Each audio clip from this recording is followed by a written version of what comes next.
Do you struggle with feelings of not feeling good enough or qualified enough to be used by God? Many times, because of how people have treated us, our experiences in the past, we have come to believe that we aren't qualified for God to use us.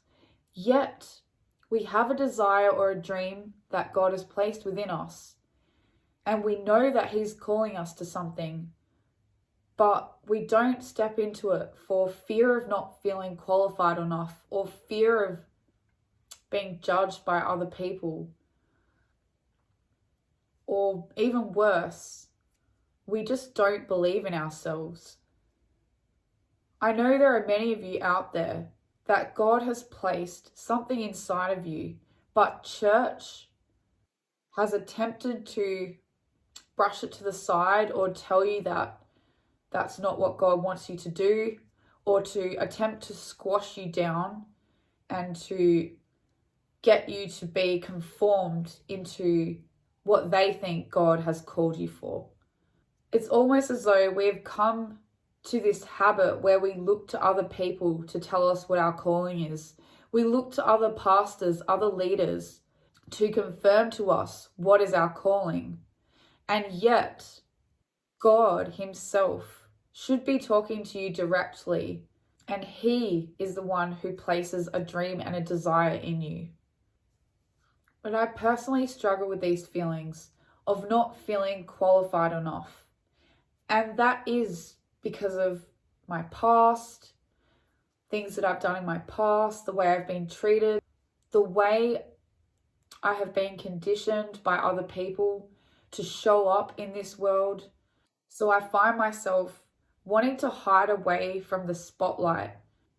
Though I know that I'm qualified, I have the talents, I have the gifts, but I still find myself shying away from that thing that God wants me to do, that dream that He's given me. And I know many of you also out there struggle with the same thing. So how can we move past these fears? How can we essentially let go of our past in order to step into what God has for us, to step into our calling, despite those feelings of not feeling qualified or good enough? One tip that I have for you is realize that God is the one who qualifies us, not man. So quit placing your trust in man and quit looking to man to see whether you are qualified enough to do what God has called you to do. Stop looking to other people to tell you what your calling is. Deep down, you know what it is. You know what God has put in you.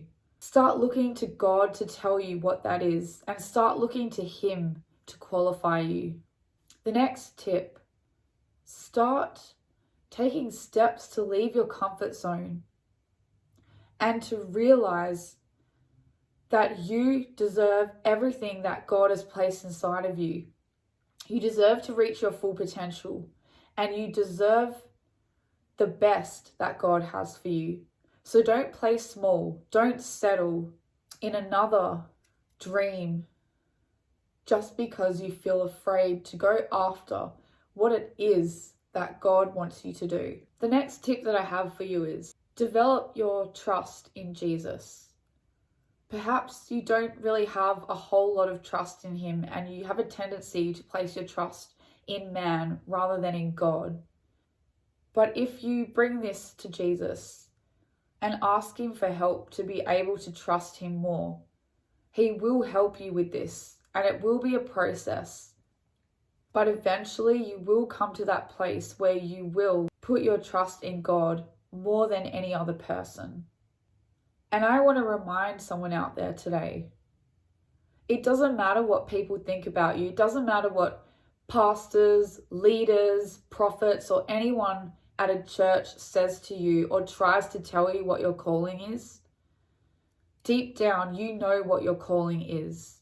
It's just a matter of whether or not you believe in yourself and whether or not you believe in what God has already told you that you can do. Don't allow someone else to tell you whether you're qualified or not. Let God be the one to qualify you. Place your trust in God and not in man. You are more than qualified to do what it is that God has called you to do. And it's not only in a church, in the church walls. God has placed unique gifts and talents inside of each and every one of you.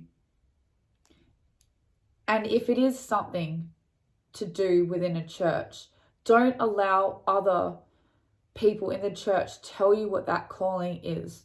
Ask God personally for yourself, and He will reveal it to you.